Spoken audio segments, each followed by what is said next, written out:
Hello again.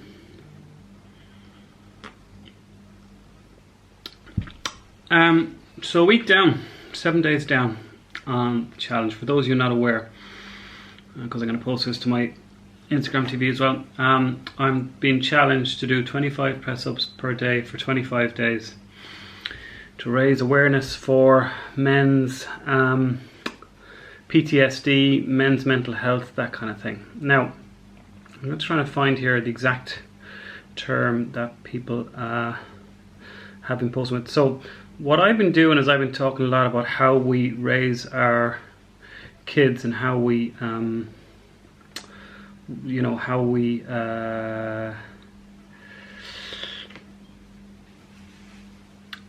the effects of how we raise children, and specifically young men, and the effects of what we say to them, how we treat them, that kind of thing. So the rules are simple. Once you are nominated for 25 days, starts the following day. Every day you record yourself doing 25 press push-ups, even if you have to drop to your knees, get 25. Every day you must nominate a different person. I'm not doing that because I'm doing this for everybody. I'm not doing it for any one person.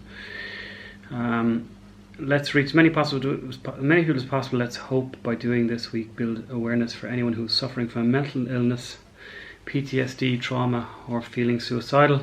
You are not alone, and we're here for you. Don't be afraid to speak out. So, why am I talking about kids? Why am I talking about children? Well, this is because I believe, and there's two things to bear in mind here. The first is that I'm not a psychologist, and the second is these are my opinions. Now, I am fully prepared to be wrong, but they just seem like common sense to me. Because when you begin to treat kids like adults, what I mean by that is that when you think about children as adults, in the same mindset as you think about adults, then there are things we say to our kids that you would never say to another adult. So you have to question yourself, why do I say that to my kids? Why are we saying that to our kids? Why are we treating our kids that way? And I believe that when we do treat our kids that way, kids have the autonomy of adults, they just don't understand what it is. So they don't have the formation of years to know what it means to be autonomous, to have their own mind, to think their own thoughts. And because they don't have that experience, that's our job to teach them.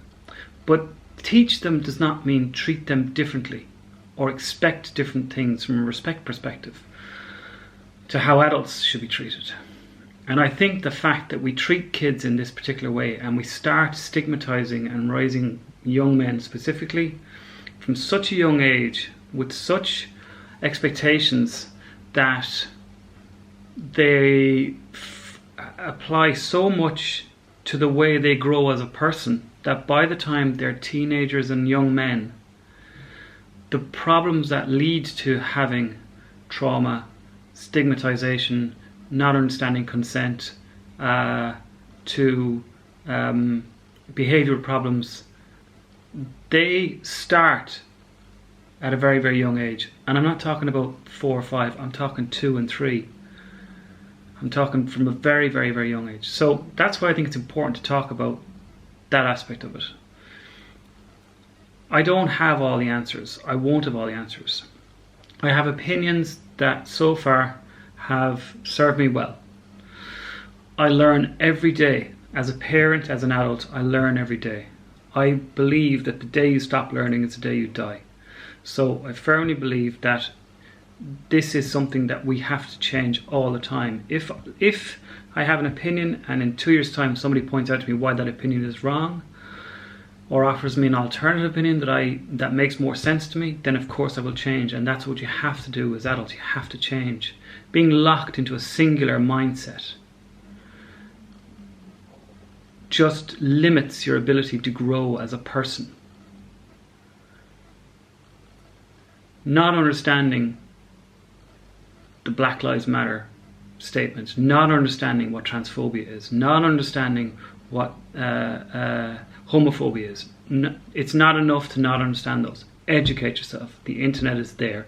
There's loads and loads and loads and loads and loads of resources that you can read up on, people you can follow, people you can ask questions to.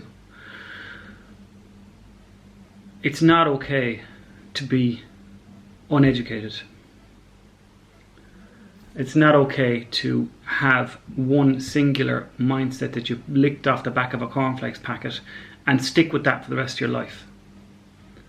If you're told you're wrong, and understanding as well that criticism is not there to actually attack you, it's there to help you learn. It's there to help you become a better person. So that's what I'm trying to achieve. Kind of done with the kids stuff per se. I suppose I'll keep reaching back into it over the next week. We'll see where it goes. But now we need to start talking about how we deal with that, those aspects of how we're raised as kids. And apply and learn from them so that we can understand what is causing us mental anguish today. Why are we the way we are today? Why do we treat other people the way we treat other people today? Why do we just why? Let's just try and address why. I'm not going to have solutions. I'm not going to have answers that'll help people get out of trauma, get out of PTSD, get out of suicidal thoughts. But hopefully understanding where the roots of those issues, not all roots, but some of those roots will lie, will help those people that need it to process that information, and process the feelings they have, and process their own thoughts and their own histories, to help them understand that it's not their fault, and that there are ways out that don't involve heading towards the dark, they involve heading towards the light. So let's see how that goes. Anyway, having a lovely coffee here. Have a great day, and we'll talk to you later. Oh, and the t-shirt. I put the t-shirt and shorts on every morning, and I take them off when I'm done. So that's why I'm recycling the t-shirt. It also dries super quick, so when I wash it, it's available for me the day after. So don't be judging me because I wear the same t-shirt every day, okay? Thanks, bye.